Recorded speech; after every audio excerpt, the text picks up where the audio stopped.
Hello MSMEs, मैं हूं गौरव Gupta rupees.com से। लास्ट वीडियो में हमने समझा था 3 लाख करोड़ के कोलेटरल फ्री ऑटोमेटेड लोन के बारे में, उसकी एलिजिबिलिटी के बारे में, क्या प्राइवेट बैंक और एनबीएफसी भी उस लोन को देंगे या नहीं देंगे, और कुछ ऐसे पॉइंट्स का डिस्कशन किया था। इस वीडियो में हम डिस्कशन करेंगे कुछ क्रिटिकल पॉइंट्स की, कुछ स्पेशल केसेस की, वो भी फाइनल ऑपरेशनल गाइडलाइंस के हिसाब से, जो कि बैंक और एनबीएफसी को मिल चुका है। वीडियो में कुछ क्वेश्चन का आंसर भी करेंगे हम, जैसे क्या हुआ यदि आपकी यूनिट एमएसएमई रजिस्टर्ड नहीं है, क्या होगा यदि आपका लोन कंसोर्टियम बैंकिंग में चल रहा है या मल्टीपल बैंकिंग में चल रहा है, आपकी लिमिट प्राइवेट बैंक, कुछ पीएसयू, कुछ एनबीएफसी के साथ चल रही है, क्या होगा यदि आपका लोन सेंक्शन 25 करोड़ तक है लेकिन आउटस्टैंडिंग 25 करोड़ से थोड़ा सा ज़्यादा है किसी कारण से, और क्या होगा final rate of interest and repayment की टर्म्स एंड कंडीशन। यदि आप एमएसएमई रजिस्टर्ड नहीं है तो कोई प्रॉब्लम की बात नहीं है।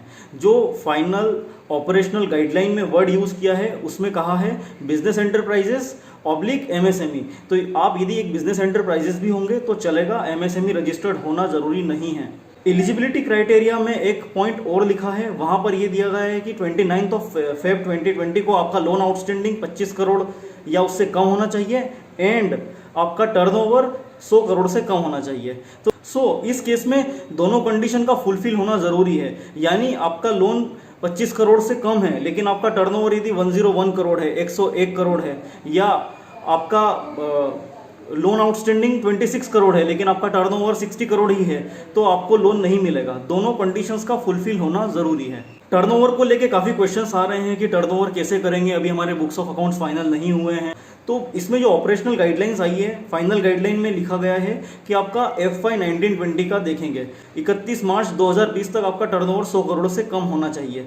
यदि आपको नहीं पता है कि आपका टर्नओवर एग्जैक्टली कितना है तो आप एक डिक्लेरेशन दे सकते हैं बैंक को, बैंक आपके डिक्लेरेशन को कंसीडर करेगा। एक सिनेरियो ये भी है, या काफ़ी एमएसएमईज के क्वेश्चन ये भी हैं कि हमारा लोन आउटस्टैंडिंग तो 25 करोड़ तक ही था लेकिन कुछ पेनल्टी या इंटरेस्ट आउटस्टैंडिंग होने की वजह से वो 25 करोड़ से ज़्यादा हो गया, 25.5 करोड़ हो गया। इस केस में क्या होगा, इसमें आपको मैं क्लेरिफाई करना चाहूँगा, यदि आपका आउटस्टैंडिंग 25 करोड़ से थोड़ा सा भी ज़्यादा हुआ किसी भी कारण से तो आप एलिजिबल नहीं होंगे।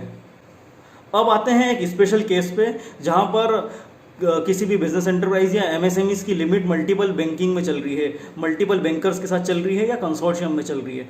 फॉर एग्जांपल एक क्लाइंट है जिसकी लिमिट 10 करोड़ की है, अब 5 करोड़ उसका किसी एक एनबीएफसी से चल रहा है, 4 करोड़ का अकाउंट उसका प्राइवेट बैंकिंग से चल रहा है और 1 करोड़ आउटस्टैंडिंग है एसबीआई के साथ या किसी और पीएसयू के साथ। इस केस में क्या होगा? इस केस में एक बात तो पक्की है कि एनबीएफसी का रेट ऑफ इंटरेस्ट ज़्यादा होगा, प्राइवेट बैंक का हो सकता है एट पार विद पीएसयू हो या थोड़ा सा ज़्यादा हो, पीएसयू का नॉर्मली रेट ऑफ इंटरेस्ट सबसे कम होता है।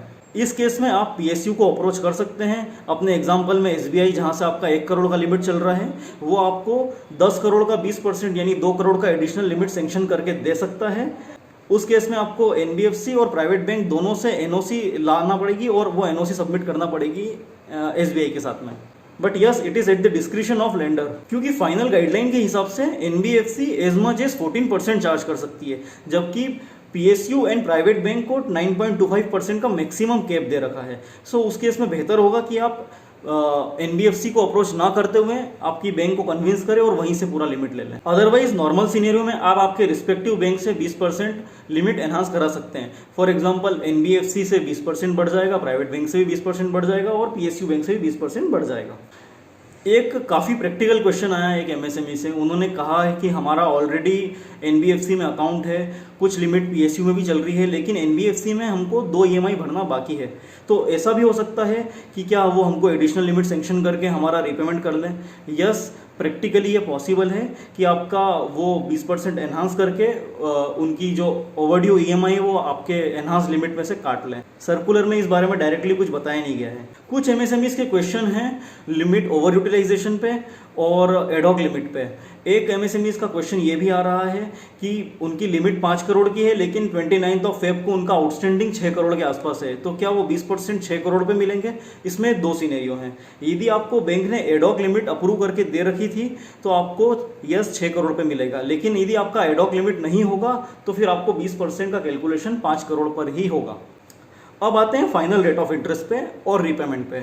हालांकि ऑपरेशनल गाइडलाइन जो फाइनल है उसमें लिख रखा है कि maximum bank can charge 9.25% and NBFC can charge 14%, but अभी कुछ PSUs को इंटरनल इंस्ट्रक्शन और सर्कुलर मिले हैं, उसमें PSUs 7.5% फिक्स्ड चार्ज कर रहा है for entire tenure and repayment में फर्स्ट 12 मंथ मॉरेटोरियम होगा, उसके बाद के 36 मंथ जो होंगे वो आपको EMI के फॉर्म में पेमेंट करना होगा। ऐसा नहीं होगा ये CC लिमिट चलेगी और यूटिलाइजेशन पे लगेगा। ये जो लिमिट सेंक्शन होगी 20% की, इसके लिए एक सेपरेट अकाउंट ओपन होगा और वो सेपरेट लोन चलेगा एक तरह से। एक क्लाइंट की क्वेरी ये भी थी कि 29 फेब को कुछ 50 दिन का आउटस्टैंडिंग था उनका, और एज ऑन डेट कुछ 120 दिन से ज़्यादा हो चुका है आउटस्टैंडिंग, शायद अकाउंट NPA भी हो गया हो। तो घबराइए मत भैया, आपका अकाउंट NPA नहीं हुआ है। RBI ने जो कोविड रेगुलेटरी पैकेज दिया था उसमें सारे NPAs को स्टैंड स्टिल किया है अगस्त तक, तो आपका अकाउंट NPA तो नहीं हुआ है। आई होप आपको आपके काफ़ी क्वेश्चंस का आंसर मिल गया होगा। और भी आपके कुछ क्वेश्चंस हो तो आप नीचे कमेंट में हमसे पूछ सकते हैं, या आप हमको मेल कर सकते हैं hello@rupees.com पे। ऐसे ही सारे SMS से जुड़ी जानकारियाँ, नए पैकेजेस और स्कीम्स की रियल टाइम जानकारी के लिए सब्सक्राइब कीजिए हमारा ये YouTube channel. You can leave your WhatsApp number on rupees.com for real time update. Thank you.